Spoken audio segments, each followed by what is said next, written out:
Hello, and welcome back to the Everyday English Podcast. I am Sarah, and I am so happy you are here with us today.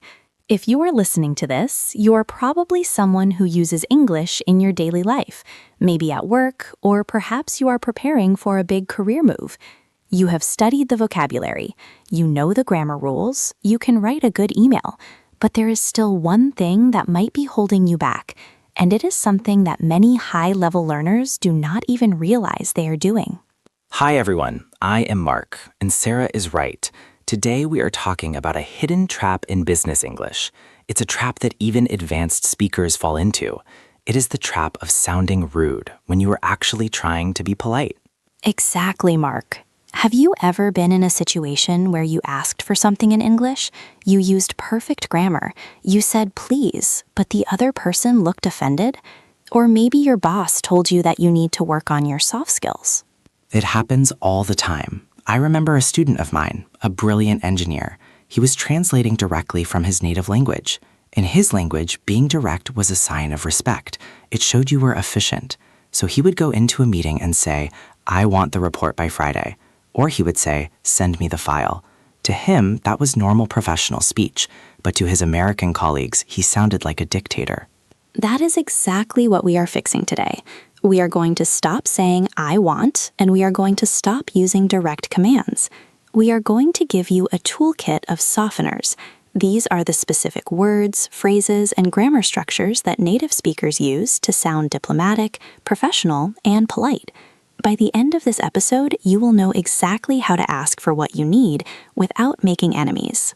And this is crucial for your career. If you can master these softeners, you will see a change in how people react to you. They will be more willing to help you. Meetings will go smoother. It really is a superpower. So if you want to sound like a native professional, make sure you are subscribed to the channel so you never miss a lesson like this. Let's dive into our first major problem area, the phrase "I want."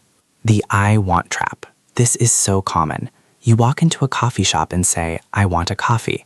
You go to a meeting and say, "I want to talk about the budget." Grammatically, these sentences are correct. Subject, verb, object. But socially, they can be a disaster. Right. In English, "I want" is a very strong, raw emotion. It sounds demanding. When a child sees candy, they scream, "I want it." When you use "I want" in a business setting, you unintentionally sound like that child. You sound like you are demanding that your needs be met immediately, regardless of what the other person thinks. So what is the fix? It's actually quite simple, but you have to make it a habit. The first level of softening is changing "I want" to "I would like." I would like. This is the gold standard. Instead of saying "I want to discuss the sales figures," you say "I would like to discuss the sales figures." It's instantly softer. It shows respect for the other person's time. Let's practice that. I will say the rude version, and Sarah, you give us the polite version. Listeners, try to say it along with Sarah. Here's the first one. I want a meeting. I would like to schedule a meeting. Much better. Here is another one. I want you to send me the data. I would like you to send me the data. See how that feels different? But Sarah, we can go even higher level, right? I would like is good, but sometimes in a very delicate negotiation, we need something even softer.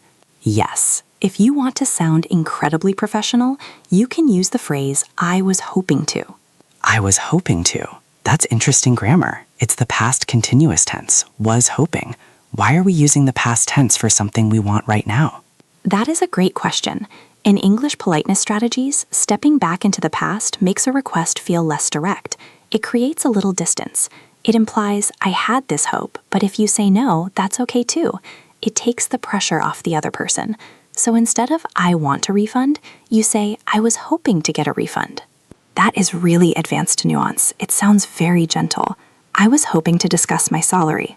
That's much harder for a boss to get angry out than "I want to talk about my salary." Exactly. It frames the conversation as a wish rather than a demand. Let's try another structure for this. Another alternative to "I want" is "I am interested in." I am interested in. When do we use that one? We use this when we are asking for information or proposing a new idea. Imagine you saw a new software tool you want the company to buy. If you say, "I want this software," it sounds aggressive. But if you say, "I am interested in trying this software," it sounds like a professional curiosity. So we have 3 levels of replacing I want. Level 1 is I would like. Level 2 is I was hoping to. And level 3 for ideas is I am interested in. Perfect summary. Now, let's move to the second major problem area, and this one is arguably even worse than I want. It is the imperative verb, the command. Oh, the command. This is when you start a sentence with a verb. Send this to me. Call me. Give me the answer. Finish this by Friday. I feel stressed just hearing you say those, Mark. I know, right? It sounds like I am in the army.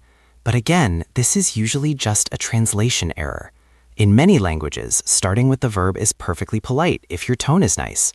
But in English, starting with a verb is an order. It is an instruction. Unless you are talking to a close friend or a subordinate in an emergency, you should avoid starting sentences with verbs. So how do we fix this? We need to turn these commands into questions. This is the golden rule of English politeness. Turn orders into requests. Let's look at the classic example. Send me the report. How do we fix that? The simplest way is adding could you. Could you send me the report? Could you? Note that Sarah did not say can you. What is the difference there? Can talks about ability. Do you have the physical ability to press the send button? Yes, of course you can. Could is hypothetical. It is softer. It is the polite form of can. Always choose could over can in business. Okay, so could you send me the report is good. But what if it is a really big favor? What if asking them to send the report is going to take them 3 hours of work? Could you might not be strong enough. That is when we bring in the heavy artillery of politeness. Would you mind? Would you mind? I love this phrase, but it comes with a grammar warning, doesn't it? It does. This is where many students make a mistake. After would you mind, you must use the verb in the ing form, the gerund. You cannot say, would you mind open the window? You have to say, would you mind opening the window? That is so important. Let's practice that grammar. I will give you a command and Sarah will turn it into a would you mind question. Listeners, pay attention to the ing ending. Here is the command. Check my email. Would you mind checking my email? Perfect. Here's another one. Wait here for 5 minutes. Would you mind waiting here for 5 minutes? One more. Help me with this heavy box. Would you mind helping me with this heavy box? Excellent. Now, here is a tricky part about would you mind. How do you answer it? If I ask you, Sarah, would you mind helping me? And you want to help me, what do you say? This is a trap. If I say yes, I am saying, yes, I mind. Yes, it is a problem. I do not want to help you. So if you want to say yes to the request, you have to answer the grammar with a negative. You say, no, not at all, or no, I'd be happy to. That confuses so many people. Would you mind? No. That means, yes, I will do it. English is crazy sometimes. It is, but mastering would you mind is a sign of a truly fluent speaker. It shows you understand the weight of the favor you are asking. It implies, I know this might be annoying for you, so I'm asking nicely. There is another structure for commands that I really like, especially for suggesting ideas. It's the negative question. Oh, I love negative questions. This is instead of saying, do this, you say, shouldn't we do this? Or couldn't we try this? Right. Imagine you are in that sales meeting from the episode we discussed last week. You have an idea to lower the price. You could say, lower the price. That is a command. It sounds bossy. Instead, you can use a negative question to make it a suggestion. Couldn't we consider lowering the price? Or wouldn't it be better to lower the price? That word consider is great there. We talked about that in our other episodes. Consider is a very professional verb. Have we considered lowering the price? Exactly. You are inviting the team to think rather than telling them what to do. It makes you look like a leader, not a dictator. Okay, so we have covered I want and we have covered commands. Now we have to talk about the most dangerous situation in business English, disagreement. This is where relationships are built or broken. You're in a meeting, someone suggests an idea. You think it is a terrible idea. You hate it. If you translate directly, you might say, I disagree, or that is wrong, or no. And if you say that is wrong in a Western business meeting, the room will go silent. It's seen as a personal attack. You need a buffer. You need a linguistic cushion to soften the blow. We call this the yes-but sandwich, although we don't always use the word but. The formula is validate, then pivot. You have to find something nice to say about their idea before you kill it. Validate, then pivot. Give us an example. I say, I think we should fire the entire marketing team. Okay, that is a drastic idea. I cannot just say, no, Mark, you are crazy. I have to say, I see where you are coming from regarding the budget. However, I feel that firing the team might hurt our sales. I see where you are coming from. That is the validation. You acknowledged my point. Then you used however instead of but. Why? But is a very sharp word. It cancels out everything you just said. However is smoother. It sounds more logical and less emotional. I see your point, however, is a classic professional transition. Another great phrase for disagreeing is I'm afraid. Yes, I'm afraid. Now, learners, this does not mean you are scared. You are not trembling with fear. In British and American English, I'm afraid is simply a polite marker that bad news is coming. It is like saying, I am sorry to say this, but... Exactly. So if a client asks for a discount and you cannot give it to them, do not say, no, we cannot do that. Say, I'm afraid that won't be possible. I'm afraid that won't be possible. That is a sentence you should memorize. It is firm, it is clear, but it is extremely polite. It closes the door gently, rather than slamming it in their face. Let's combine these. Imagine someone asks for a deadline that is too soon. I need this tomorrow. You can't do it. You could say, I understand it is urgent, but I'm afraid I won't be able to finish it until Thursday.